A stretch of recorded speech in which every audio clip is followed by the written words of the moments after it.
Bonjour, je suis Philippe Massoubre et bienvenue sur le blog expertcomptableenligne.fr. J'aimerais vous parler aujourd'hui du blanchiment d'argent et en fait des lois successives qui tendent à vouloir réprimer de façon plus serrée le blanchiment d'argent et notamment le blanchiment d'argent dans les sociétés. Alors les sociétés en fait sont un média parfait pour blanchir l'argent car elles traitent avec des fournisseurs. Ces fournisseurs peuvent être à l'étranger.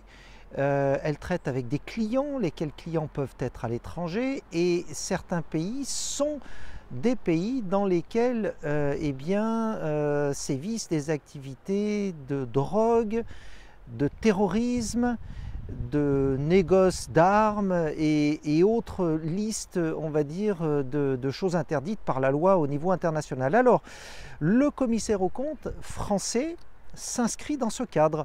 Et dans ce cadre, le commissaire aux comptes s'est vu ces dernières années attribuer un certain nombre de nouvelles diligences destinées à identifier ces fraudes. Alors, auparavant, le commissaire aux comptes avait une règle, c'est qu'il n'était pas à la recherche de fraude.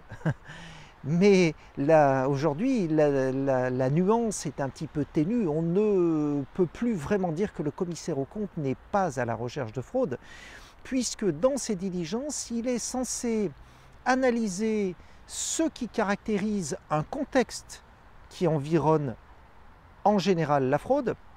Donc il a des checklists qui sont issues directement de, on va dire, des pratiques par exemple de la police judiciaire, notamment en matière d'identification de contexte.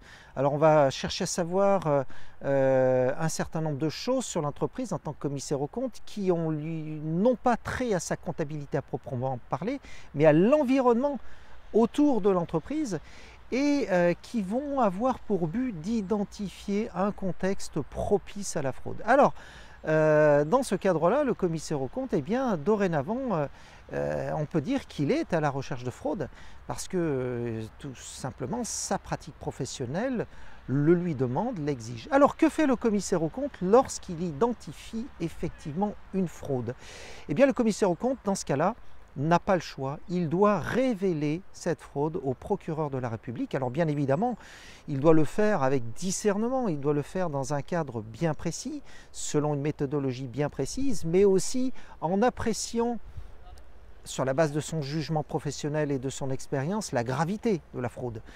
S'il s'agit d'une toute petite fraude, on va dire, qui serait une fraude allez, on va dire courante, petite fraude de type certains frais généraux qui n'auraient pas dû être passés en charge.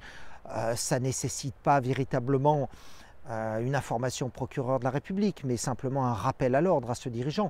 Alors s'il y a beaucoup de ce type de petites infractions répétées et que malgré tout le commissaire aux comptes n'est pas entendu, alors dans ce cas-là, il peut effectivement révéler au procureur de la République. Par contre, là, parlons des plus grosses fraudes et notamment le blanchiment d'argent. Le blanchiment d'argent consiste à rendre licite de l'argent issu d'activités illicites. Alors, les techniques sont simples. Cet argent peut rentrer en chiffre d'affaires.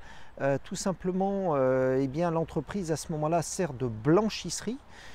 C'était un petit peu le cas, on va dire, de certaines activités de la mafia, par exemple, qui étaient devenues expertes à l'aide de comptables formés aux techniques de blanchiment et qui créent des entreprises de toutes pièces qui n'avaient strictement aucune activité, mais qui officiellement avaient du chiffre d'affaires, payaient de la TVA, salariaient un certain nombre de personnes, déclaraient des bénéfices imposables et donc du coup rentraient dans le circuit économique. Alors certes, les blanchisseurs y perdent parce qu'ils passent par l'impôt, mais du coup ils rendent leurs activités licites et en fait finalement ils acceptent d'abandonner une partie de leur butin pour que finalement ils aient les moyens de se montrer au grand jour et donc de rentrer dans le circuit économique de la façon la plus classique.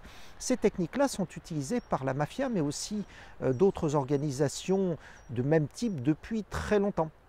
Et aujourd'hui, le commissaire aux comptes s'intéresse en particulier au blanchiment d'argent lié aux activités terroristes, car c'est un petit peu ça le nouveau malfrat qui rentre sur le marché économique.